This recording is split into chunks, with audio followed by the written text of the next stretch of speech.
दोस्तों Trident limited की बात करें तो बहुत दिन के बाद आज स्टॉक के अंदर करंट लौट आया है। बहुत ही ज़बरदस्त वॉल्यूम में कामकाज हो रहा है और स्टॉक ने बहुत ज़बरदस्त तेज़ी बताई है। ये काफ़ी समय के बाद ऐसा देखने को मिला है। स्टॉक के अंदर 8% की बम्पर तेज़ी बनी है। तो ये जो तेज़ी बन रही है इसके पीछे असली वजह क्या है उसको समझने की कोशिश करेंगे इस वीडियो के माध्यम से। और क्या अब इस समय हमें ट्राइडेंट में इन्वेस्टमेंट कर लेना चाहिए क्योंकि स्टॉक फिर से 35 को टच कर गया है। क्या अब ये आने वाले समय में पुरानी अपनी 70 की हाई को तोड़ के नई हाई बनाएगा? क्या स्टॉक अब 3 डिजिट में जा सकता है? जानने की कोशिश करेंगे इस वीडियो के माध्यम से। ट्राइडेंट लिमिटेड जिसने कोरोना काल में लोगों को मालामाल किया, 3-4 रुपये का जो पेनी स्टॉक था वो 70 रुपीज़ का मल्टी बैगर बन गया और साथ में कंपनी मिड कैप बन गई। अब यहाँ पे बहुत समय से करेक्शन चालू था लेकिन अब स्टॉक ने फिर दौड़ने की तैयारी कर ली है। तो इन सारी बातों को समझेंगे इस वीडियो के माध्यम से और जानने की कोशिश करेंगे क्या ट्राइडेंट में ये खरीदारी का बिल्कुल सही मौका है। लेकिन फ्रेंड उससे पहले अगर आप पहली बार हमारे चैनल पे आए तो चैनल को सब्सक्राइब कर दीजिए, एक बेल आइकॉन दबा दीजिए ताकि जब भी नया वीडियो बने पहला नोटिफिकेशन आपको मिले। वीडियो पसंद आए तो लाइक शेयर जरूर कीजिए। चलो फ्रेंड्स वीडियो स्टार्ट करते हैं। मैं हूँ आपका दोस्त SB दवे और हमारे अपने चैनल ऑनलाइन कमाई में आपका बहुत बहुत स्वागत है। अभी बाजार शुरू है, लगभग 1:30 बजे के आसपास का टाइम है। BSE सेंसेक्स 65,256 के स्तर पर जहाँ पे 307 पॉइंट की तेजी है, यानी 0.47% अप है। BSE सेंसेक्स आधा % की बाजार में तेजी है लेकिन शुरुआत निगेटिव हुई थी लगभग 100 पॉइंट की गिरावट के साथ में। लेकिन उसके बाद अब आप देखें तो माहौल पॉजिटिव बन चुका है और काफ़ी अच्छी खरीदारी हो रही है। अब ट्राइडेंट की बात करें, स्टॉक की शुरुआत 32.55 पर हुई, यानी शुरुआत नॉर्मल पॉजिटिव हुई क्योंकि क्लोजिंग फ्राइडे की 32.40 के आसपास थी और इंट्राडे में 32.55 का लो है। यानी यहाँ से स्टॉक ने जो दौड़ना शुरू किया तो देख सकते हो कि 35.40 का हाई बनाया। एक ही दिन में बहुत बड़ा उछाल, करीब 3 रुपये का जंप देखने को मिला और वो भी छोटे से पैनी स्टॉक के श्रेणी में आने वाले स्टॉक के अंदर अगर 3 रुपये का जंप तो काफ़ी बड़ा कहा जाता है। इस समय स्टॉक 35 के आसपास है जहाँ पे 8.02% की बम्पर तेजी बनी हुई है। इसकी परफॉर्मेंस अगर आप देखें तो 11 अगस्त को स्टॉक 32.90 के आसपास था, 1.5% की गिरावट हुई थी। 14 अगस्त की बात करें स्टॉक 32.40 के आसपास था और 1.5% की गिरावट हुई थी स्टॉक के अंदर।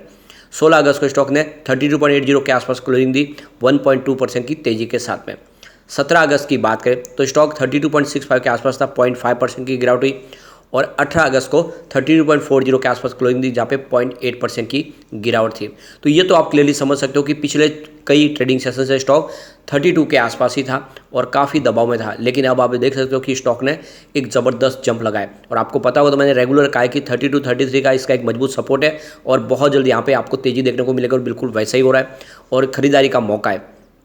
पिछले 5 साल में स्टॉक ने 459% का पॉजिटिव रिटर्न दिया है।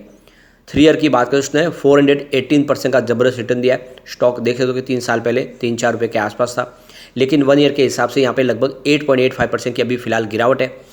3 मंथ की बात करें तो 3.86% की शानदार तेजी है और 1 मंथ के हिसाब से 5.26% की तेजी है।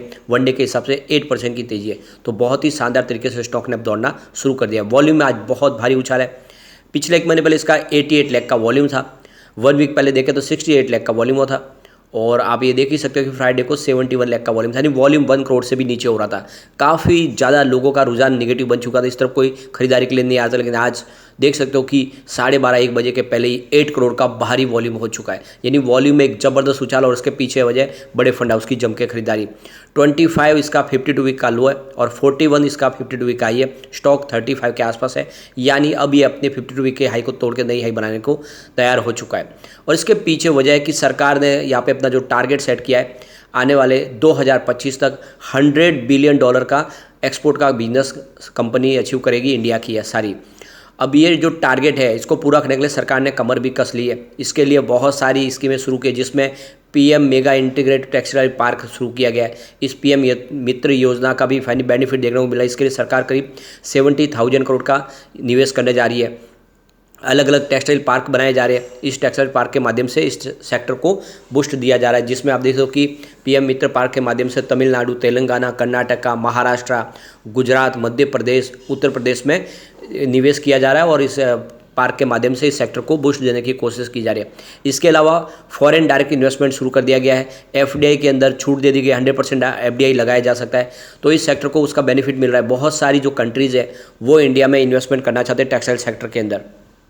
जैसे कि आप देखते हैं रसिया यूक्रेन का युद्ध शुरू हुआ तब से यूरोपियन बाज़ार में काफ़ी ज़्यादा वीकनेस आ गई है। इसके अलावा इन्फ्लेशन की वजह से यूएस का बाज़ार भी काफ़ी ज़्यादा कमजोरी में, और ऐसे में जो कॉटन की प्राइस में अप डाउन देखने को मिले उसका असर भी इस मार्केट पे देखने को मिल रहा है। तो इन सारी वजहों से सरकार ने एफडीआई में छूट की ऐलान की है, जिससे आने वाले समय एफडीआई यहाँ पे और निवेश के लिए आ सकता है। इसके अलावा देखें तो नेशनल टेक्निकल टेक्सटाइल मिशन भी लॉन्च किया सरकार ने, समर्थ स्कीम लॉन्च की है। ये सारी जो स्कीम है ये सरकार इसकी वजह से इस सेक्टर को बूस्ट देना चाहती है। इसके अलावा फ्री ट्रेड एग्रीमेंट किए जा रहे हैं, बहुत सारी कंट्रीज़ के साथ में फ्री ट्रेड एग्रीमेंट हो चुके हैं, जिसमें आप देख सकते हो कि यूएई है, जापान, साउथ कोरिया, ऑस्ट्रेलिया, इन कंट्रीज़ के साथ में फ्री ट्रेड एग्रीमेंट हुए। और भी दूसरी कंट्रीज़ के साथ में बातचीत चल रही है, जिसमें यूके, यूरोपियन यूनियन, कनाडा, इनमें बातचीत चल रही है और यहाँ पर भी फ्री ट्रेड एग्रीमेंट साइन हो जाएंगे। उसके बाद में बहुत सारा बेनिफिट इस टेक्सटाइल सेक्टर को हो सकता है और बांग्लादेश के कारोबार के साथ में इंडिया टक्कर दे सकते हैं और हमारा एक्सपोर्ट का कारोबार बढ़ सकता है। और इन सारी बातों की वजह से ही यहाँ पे माहौल पॉजिटिव बनने लगा है और ट्राइडेंट के अंदर भी तेज़ी दिखने लगी है। अब जैसे कि ट्राइडेंट लिमिटेड ऑलरेडी 53% एक्सपोर्ट के कारोबार करती है कंपनी, और ऐसे में उसको इस सारी स्कीम का बहुत सारा बेनिफिट होने वाला है। और दूसरी तरफ देखें तो यहाँ पे एफआईडीआई ने भी जम के खरीदारी शुरू कर दिया है ट्राइडेंट के अंदर। अगर आप यहाँ पे शेयर होल्डिंग में देखें तो प्रमोटर की होल्डिंग आपको यहाँ पे 73.19% दिखाई देगी।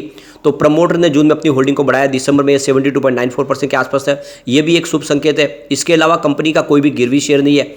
एफआई की बात करें, उनकी होल्डिंग देख सकते हो कि 2.36% थी दिसंबर क्वार्टर में, जो जून में देख सकते हो कि 2.47% तक आ गई है। तो एफआई ने अच्छा खासा निवेश कर दिया है ट्राइडेंट के अंदर।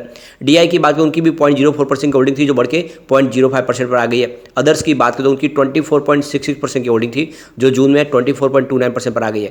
तो यहाँ पे देख सकते हो कि जनरल पब्लिक के शेयर घटे हैं, लेकिन एफआईडीआई ने जम के खरीदारी की है और ये सिग्नल है कि ये स्टॉक अब मल्टीबैगर बनने को तैयार है। यहाँ पे बड़े बड़े म्यूचुअल फंड ने जम के खरीदारी की है, जिसमें आप देख सकते हो Nippon India ETF Nifty mid cap ने यहाँ पे 1.68 करोड़ का इन्वेस्टमेंट किया है। Motilal Oswal Nifty mid cap 150 index ने भी 1.64 करोड़ का इन्वेस्टमेंट किया है। Nippon India Nifty mid cap 150 index fund ने 1.51 करोड़ का इन्वेस्टमेंट किया है। Motilal Oswal Nifty mid cap 100 ने 0.80 करोड़ का इन्वेस्टमेंट किया है। मीरे एसेट निफ्टी मिड कैप 150 ने 0.69 करोड़ का इन्वेस्टमेंट किया है। ICICI Pru Nifty mid cap 150 ने 0.35 करोड़ का इन्वेस्टमेंट किया है। ICICI Pru Nifty mid cap 150 index fund ने 0.33 करोड़ का इन्वेस्टमेंट किया है। SBI Nifty mid cap 150 index ने 0.30 करोड़ का इन्वेस्टमेंट किया है। Aditya Birla SL Nifty mid cap ने भी 0.19 करोड़ का इन्वेस्टमेंट किया है। मोतीलाल ओसवाल निफ्टी 500 फंड ने 0.14 करोड़ का इन्वेस्टमेंट किया है। तो देख सकते हो कि इंडिया के बड़े बड़े म्यूचुअल फंड ने जम के खरीदारी की है ट्राइडेंट में। अब चलते कुछ बड़ी डील की तरफ, जिसकी वजह से आज पॉजिटिव माहौल बना। तो सुबह 9:51 पर 33.60 की प्राइस से 3,41,000 शेयरों की जबरदस्त खरीदारी हुई। फिर 9:53 पर 33.70 की प्राइस से 4,24,000 शेयरों की एक बड़ी खरीदारी और हुई। फिर 9:54 पर 34 की प्राइस से 3,42,000 शेयरों की एक जबरदस्त खरीदारी हुई और प्राइस बढ़नी शुरू हो गई। फिर 11 बजे देख सकते हो कि 34.30 की प्राइस से 3,27,000 शेयरों की खरीदारी हुई। उसके बाद 11:01 पर 34.35 की प्राइस से 3,27,000 शेयरों की एक बड़ी खरीदारी और हुई। फिर 11:10 पर 34.45 की प्राइस से 3,54,000 शेयरों की एक बड़ी खरीदारी हुई। उसके बाद 11:56 पर 35.10 की प्राइस से 10,51,000 शेयरों की बम्पर खरीदारी हुई और उसके बाद 11:57 पर 35.20 की प्राइस से 3,06,000 शेयरों की एक जबरदस्त खरीदारी हुई। तो बड़े फंड हाउस ने जम के खरीदारी शुरू कर दी है और यहाँ पे देख सकते हो कि बिकवाली एक भी नहीं है और ये इशारा करे कि स्टॉक बिल्कुल खरीदारी का मौका आ चुका है। ये आने वाले समय आपको मालामाल कर देगा। यानी अगर आप इसको 5 से 10 साल के लिए होल्ड कर दें तो इसका 500 का टारगेट भी आपको देखने को मिल सकता है। कम्युनिटी सेंटीमेंट पूरी तरह से स्टॉक के साथ है। 92% बाय की कॉल है, 8% सेल की कॉल है, यानी 100 में से 92% लोग इसको लेना पसंद करें। तो आप भी एक लॉन्ग टर्म का लेकर निवेश इस समय कर सकते हैं। लेकिन फ्रेंड, कोई भी इन्वेस्टमेंट करने से पहले अपने फाइनेंशियल एडवाइजर से बड़ा ले ले या अपना खुद का रिसर्च करें, क्योंकि मैंने वीडियो आपके एजुकेशनल पर्पज के लिए ही बनाया। वीडियो पसंद आए तो लाइक शेयर कीजिए और चैनल को सब्सक्राइब कर दीजिए। Thank you friend.